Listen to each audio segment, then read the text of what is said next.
we began calling it 2Y3X last year in about October or so. Until then, my partner, Felix Velarde, had started this on his own because he had learned a lot through launching a variety of companies, mostly in the advertising and digital transformation space. And he launched companies, no one was there to help him. And he wound up making lots of mistakes. And some companies went really well and others didn't go so well. And he wished that he had something like 2Y3X at the time he was doing all of his launches. So he started doing it for others. He started working as a sole by himself, and did no advertising, but had constant work from people who said, "Oh, if you want to grow fast, go see Felix." So Felix and I knew each other for about a year and a half, and at one point he said, "So what are you doing?" I said, "I'm looking for something worth doing because I've done a lot of the things I wanted to get done." And he said, "Well, maybe we can work together on 2Y3X." And when I heard the content or heard the explanation, I thought this can help so many people outside of his traditional sphere. This is not just for ad agencies. It's not just for agencies. It can actually be applied to just about any company. And this is the year that we're going to go improve that. But when COVID came, we had just signed a couple of clients. We had others that we were about to see, and then everything stopped. And we decided, like the next day, to change our whole effort toward a pro bono effort, where we have some consultants. Felix and I are consultants. Okay, we're offering our time for free to people who need the help. And a couple of things happened that were unexpected and unbelievable. First of all, we got a lot of very smart people, consultants who joined us, who wanted to help us help other people. And they were outstanding people, someone who took care of BBC digitalization, someone who worked with Amnesty and did their whole digital setup, some people involved in renewable energy and stuff like that. There were incredible people who wanted to just help. And then some people from Dubai in the Middle East, they heard about our effort and they said, "Hey, can we help you? If any of your clients want to come to the Middle East, we can help. No strings attached, no money exchanged. We just do it to help people." And then we had, of course, clients. We had people who could have been clients, but wanted some help because they were not getting paid anything. So we helped them. The process that we put people, and the reason why this works, interestingly, is that we look at a company and we ask them to imagine where they want to be in 3 years' time. And most companies, when I ask the question, I see the CEO, the founder, looking in the distance and already starting to think that I'm not happy, oftentimes that they're not happy with where they are. They've reached a plateau. They want to sincerely get out of the company often, and they don't really know what to do.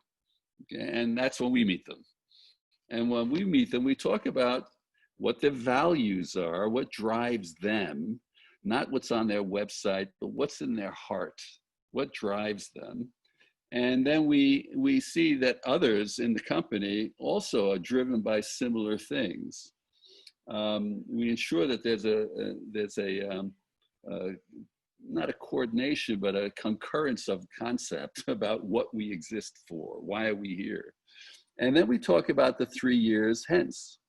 Where do they want to be in 3 years? And sometimes that's aspirational, like we want to be the best agency or the best provider of content in Europe about something. That could be one of your goals, perhaps. The other thing could be that they say we're doing 2 million in revenue right now. We want to be doing 3 times that much. Okay, let's do 6 million within 2 years, 2 to 3 years. And that could be, so there's a monetary thing about it. Whatever those goals are, we tend to look for 3 goals around which they can think. And then we start planning, okay, let's imagine we're there right now and let's look backwards. For us to have 6 million this year, what must we have had last year? You know, that is 1 year before, and then another year before, till you arrive at today. What does it mean for today? And we do that with the things that we have power over, like what is our team? What does the team have to be like? It may be that the existing team, as we look now, is the wrong team. Or there are some players in that team that are perfect people, but for another company. Okay, and so the management has to decide who stays on the bus, and who actually get left off the bus. Because when you're trying to grow a fast-moving company, everyone needs to be aligned. Everyone needs to be working together on it. Frequently, they're not. And what we establish a small group of people, generally 5 people, including the CEO, to work on the steps it takes to get to the 3 years hence. And everyone has a goal and a requirement. And we break it into quarters and then into months. And there's a period of research, there's a period of testing, and then there's a period of rollout for everything. And we find that over a year, there are about 20 things that we can change within the company. And those 20 things actually result in a company that's working much more like a machine, working really very quickly, and it transforms the way people work with one another. It's an amazing situation to watch. And so that's how we do it. And yeah, you bring also an amazing experience, because you worked in the media business, in the publishing business for many years, with Bertelsmann in Germany. Tell us a little bit about your career and how it informs how your management style is nowadays, and how you work with the companies.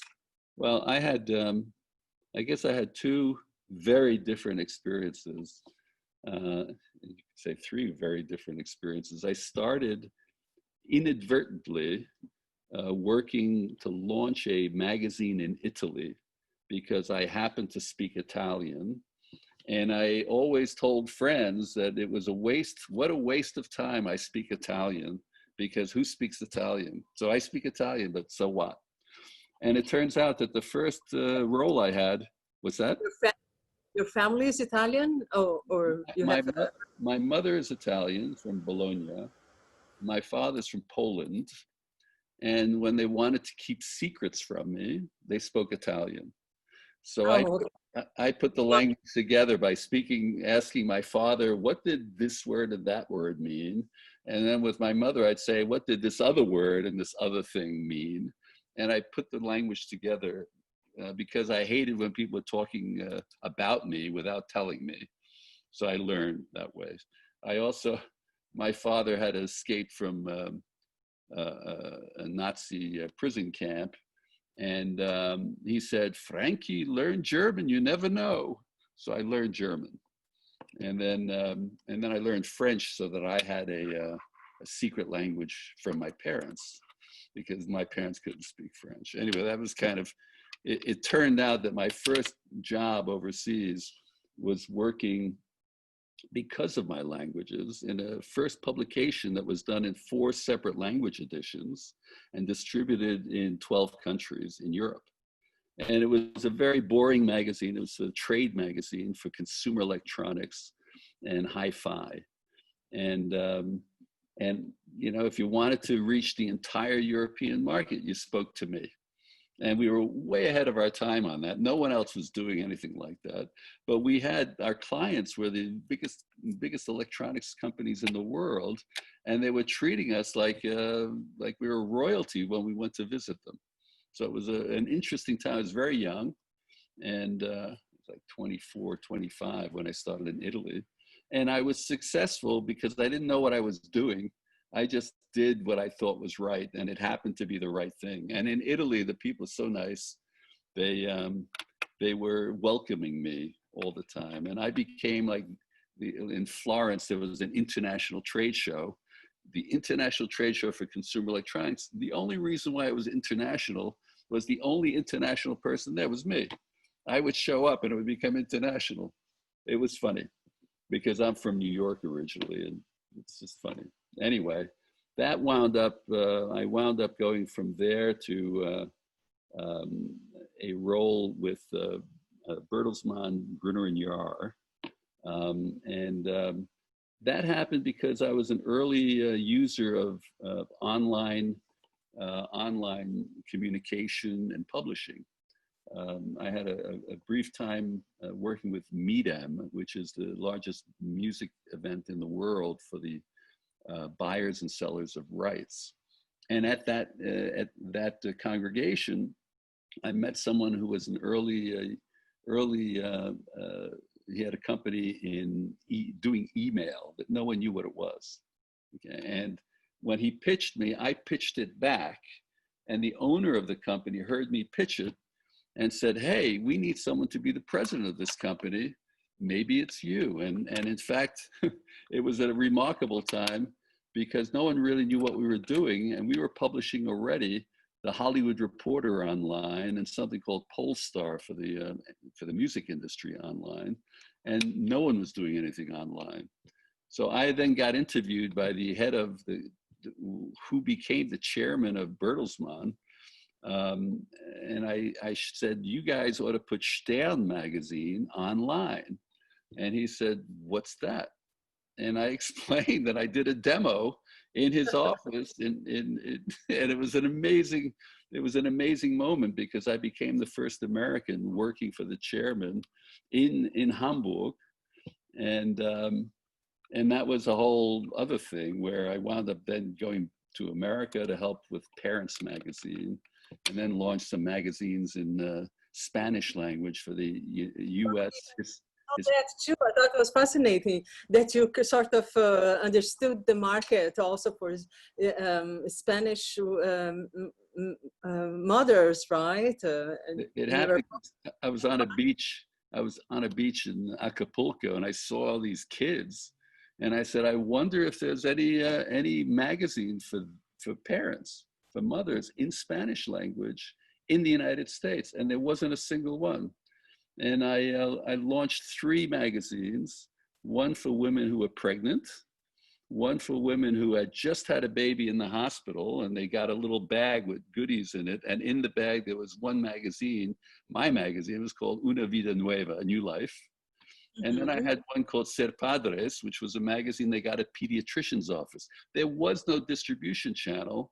The distribution channel became the doctors, the hospitals, and they all agreed to tell me what they needed and to adjust the number of publications they received. So it was a free publication, entirely supported by advertising, but the advertising was from the best companies in the world. We had General Motors, Ford, Procter & Gamble, Johnson & Johnson, all these major companies came on board, and it was immediately profitable.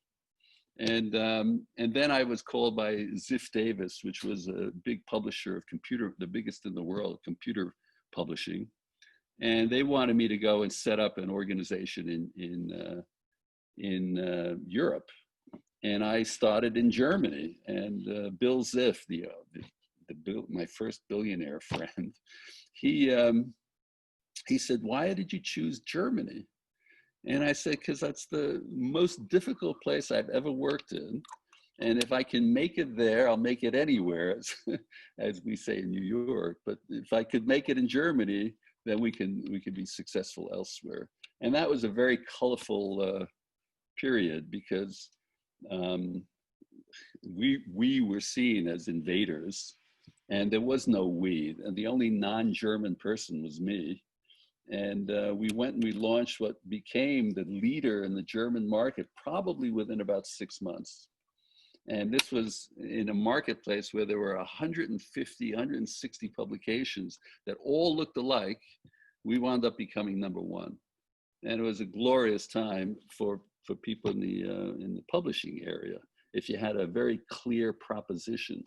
And by the way, that proposition, which was for PC Magazine and one of our publications, was comprehensive competitive testing. We tested everything that could be tested in labs that were the best in the world. And that was our simple, what was how the A/B testing nowadays, we say online we test A/B, right? We put a headline and then another headline and see how it works, who clicks more. That's how you test advertising. For journalists, right? Like we test.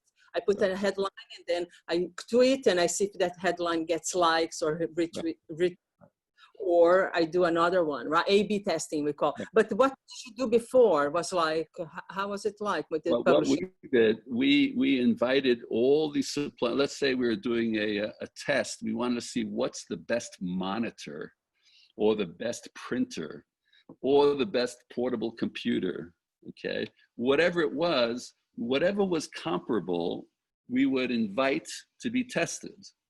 And we had a lab. We invested money in putting together a group of people who were engineers who could go in and they could test the equipment. We created our own test protocols, which were available. You could download it, you could use it. And we tested everything that was comparable, and we would write reports. And if anyone said that it wasn't fair, we had all the report findings and we would have discussions.